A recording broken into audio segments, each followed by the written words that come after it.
Gospel of John, chapter 12. Then Jesus, 6 days before the Passover, came to Bethany, where Lazarus was which had been dead, whom he raised from the dead. There they made him a supper, and Martha served, but Lazarus was one of them that sat at the table with him.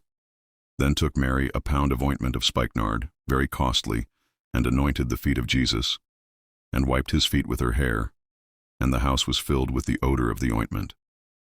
Then saith one of his disciples, Judas Iscariot, Simon's son, which should betray him, Why was not this ointment sold for 300 pence and given to the poor? This he said, not that he cared for the poor, but because he was a thief, and had the bag, and bare what was put therein. Then said Jesus, Let her alone. Against the day of my burying hath she kept this. For the poor always ye have with you, but me ye have not always. Much people of the Jews therefore knew that he was there, and they came not for Jesus' sake only, but that they might see Lazarus also, whom he had raised from the dead. But the chief priests consulted that they might put Lazarus also to death, because that by reason of him many of the Jews went away and believed on Jesus. On the next day, much people that were come to the feast, when they heard that Jesus was coming to Jerusalem, took branches of palm trees and went forth to meet him and cried, Hosanna! Blessed is the King of Israel that cometh in the name of the Lord. And Jesus, when he had found a young ass, sat thereon, as it is written, Fear not, daughter of Sion, behold, thy king cometh sitting on an ass's colt. These things understood not his disciples at the first, but when Jesus was glorified, then remembered they that these things were written of him, and that they had done these things unto him. The people therefore that was with him when he called Lazarus out of his grave and raised him from the dead bear record. For this cause the people also met him, for that they heard that he had done this miracle. The Pharisees therefore said among themselves, Perceive ye how ye prevail nothing? Behold, the world is gone after him. And there were certain Greeks among them that came up to worship at the feast. The same came therefore to Philip, which was of Bethsaida of Galilee, and desired him, saying, Sir, we would see Jesus. Philip cometh and telleth Andrew, and again Andrew and Philip tell Jesus. And Jesus answered them, saying, The hour is come, that the Son of Man should be glorified. Verily, verily, I say unto you, except a corn of wheat fall into the ground and die, it abideth alone. But if it die, it bringeth forth much fruit.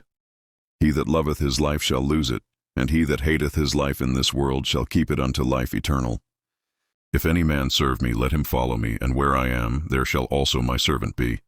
If any man serve me, him will my Father honor. Now is my soul troubled, and what shall I say? Father, save me from this hour. But for this cause came I unto this hour. Father, glorify thy name. Then came there a voice from heaven, saying, I have both glorified it, and will glorify it again.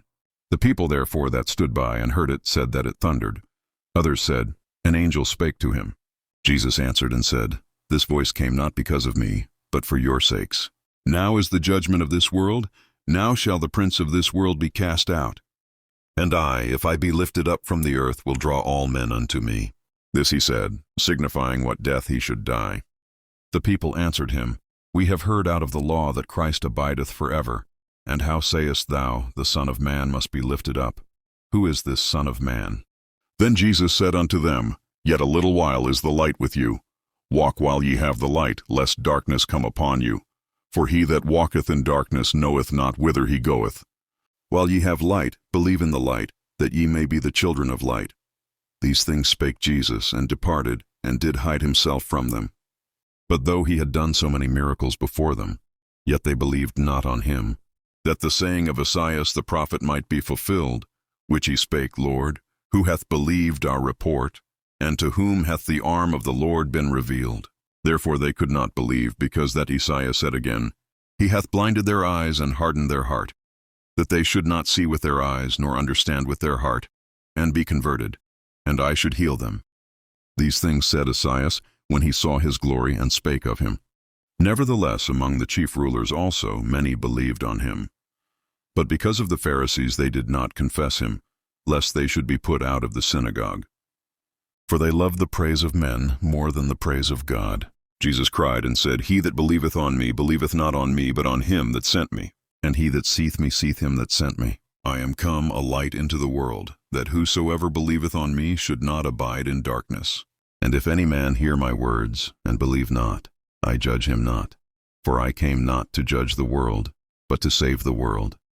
He that rejecteth me, and receiveth not my words, hath one that judgeth him. The word that I have spoken, the same shall judge him in the last day. For I have not spoken of myself, but the Father which sent me, he gave me a commandment, what I should say, and what I should speak. And I know that his commandment is life everlasting. Whatsoever I speak therefore, even as the Father said unto me, so I speak.